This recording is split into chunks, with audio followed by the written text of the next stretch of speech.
ছোট গল্প চলমান জগৎ, কবি জয়নাল আবেদিন। দিনগুলো এভাবেই ঢেউ কাটিয়ে কাটিয়ে এগিয়ে চলছিল। রিক্সা চালানো রোজগার বেশি না হলেও নেহাত কম হয় না। এ তল্লাটে বাহন বলতে প্যাডেল করা রিক্সা, তখন রাস্তা বলতে খালপাড়ের মাটির রাস্তা, বিশেষ চওড়া নয়। দিনে রাতে মানুষের প্রয়োজন মেটাতে জন কয়েক রিক্সা চালক, রাত বিরেতে ডাক্তার বুদ্ধি, মেয়ে বউদের দূর গ্রাম থেকে আসা যাওয়া, এই কয়েকটা রিক্সা মাত্র। যতন সরলার ছেলে মেয়ে নিয়ে 5 জনের সংসার। 3 বেলার খাবার জুটে যায়, উপোস থাকতে হয় না কখনো। জামা কাপড়, অসুখ বিসুখ, লোক লৌকিকতায় কখনো অসহায় হতে হয় না। অভাব যেমন সংসারে নেই, স্বভাবের অভাব রয়েছে দুই মানুষের মধ্যে। খিটিমিটি, ঝগড়াঝাটি, মারামারি পর্যন্ত গড়ায় কখনো কখনো। বাচ্চাগুলো অস্থিরতায় ভোগে, বাপ মায়ের নিত্য কলহে। সরলা কিন্তু বড় সরল মনের মেয়ে। যতক্ষণ ঝগড়াঝাটি ততক্ষণ তার মুখে কথার ফুলঝুল ছোটে। কথা থেকে কুকথায় ভরে যায় আশপাশের আকাশ বাতাস। চিল কাক আসে না, এই মুহূর্তে বাড়ির ত্রিসীমানায়। স্বামী স্ত্রীর ঝগড়া দুজনের কথা থেকে প্রতিবেশীর মানুষজনকে টেনে আনে। কার ছাগলে কবে গাছ খেয়েছে, কার মুরগি উঠোনে আঁচড়ে মাটি তুলেছে, এমন কথাও চলে আসে তার মুখে। অথচ এই সরলাই প্রতিবেশীর বিপদে আপদে হাজির সবার আগে। কোমরে কাপড় জড়িয়ে লেগে পড়ে বিপদের মোকাবেলায়।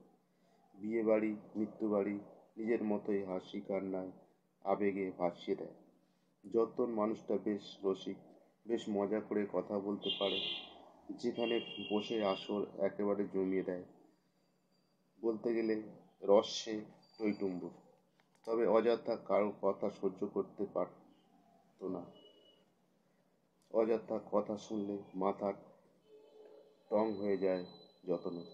সেবার এক প্যাসেঞ্জার, স্বামী স্ত্রী দুজনে উঠেছিল গাড়িতে। ভালো ভালো কথার মাঝেই একটা বেসুরো কথা বলছিল ওরা। গাড়ি থামিয়ে দিয়ে যতন নেমে যান। এ গাড়ি আর যাবে না। কেন? আমরা তাহলে কিভাবে যাব? ভদ্রলোক বললেন, হেঁটে যাবেন। আমি রিক্সা চালাই, খেটে খাই, চুরি করি না, কারো কথার ধার ধারি না। যান, নামুন, হেঁটে চলে যান।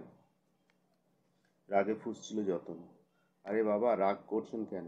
আপনাকে কি খারাপ কথা কিছু বলেছি আমরা? মহিলা মোলায়েম সুরে বললেন, না না, খুব ভালো বলেছেন।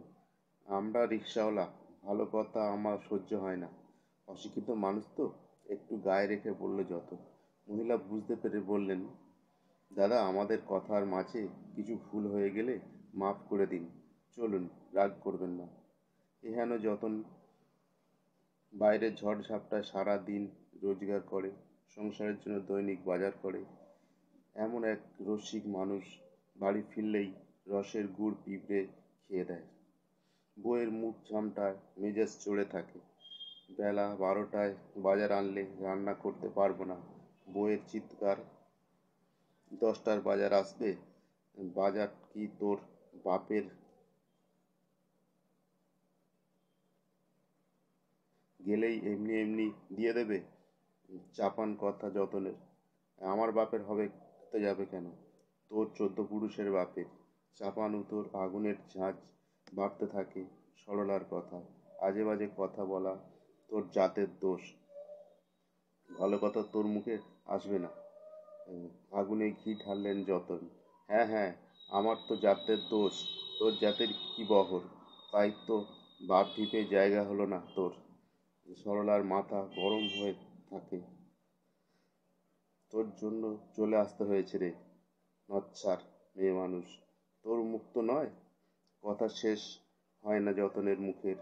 হাতে একটা কাঠ চেলা নিয়ে তেড়ে আসে সরলা। হতচকিত যতন ধরে ফেলে কাঠ ঠেলা কাঠ চেলা, ফেলে দিয়ে মুঠি ধরে চুলের মুঠি কষিয়ে দেয় যতন ঘা কত। চলতে থাকলো এক প্রস্ত মারপিট, মাটিতে গড়াগড়ি খাচ্ছে দুজনে, কাপড় চোপড় এদিক ওদিক।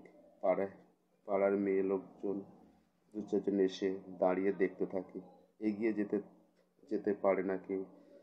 ছেলে দুজন সমস্বরে কেঁদে চলেছে, মেয়েটা কেমন গুমড়ে অসহায় চোখে তাকিয়ে, বাপ মায়ের নিত্য কলহ, লজ্জায় কেমন কুঁকড়ে থাকে।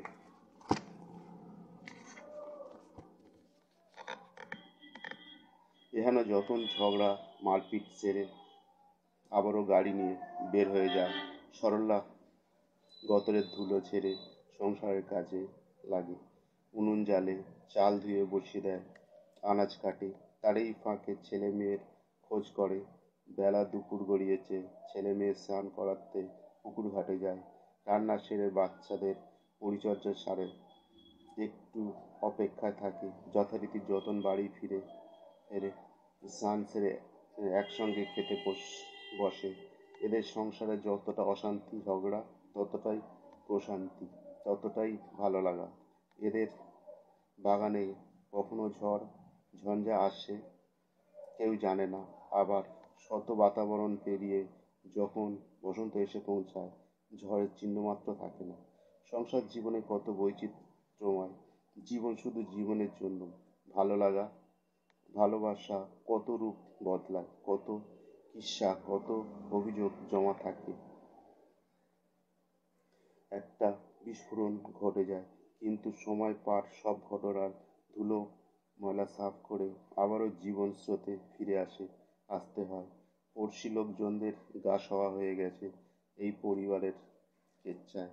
ঝগড়া মারপিট হলে তেমন কেউ এগিয়ে আসে না সারাতে। এদের সংসারের নিয়মে চলে, আবার এদের ঝগড়া মারপিট একই কর্তব্যে আসিয়ান।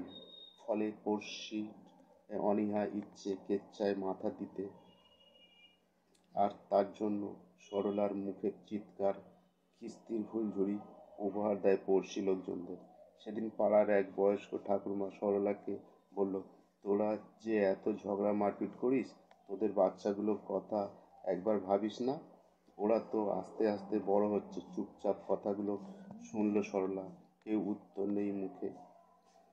বড় হয়ে ওদের আচরণ তো তোদের মতোই হবে। মেয়েটা পরের ঘরে যাবে না, সেখানে কি তোর মতো ঝগড়া করবে? ঠাকুরমা আবারও বলে উঠল। কেমন হতাশায় উদাস সরলা, হয়তো মনটা কোথাও ভেসে বেড়ালো।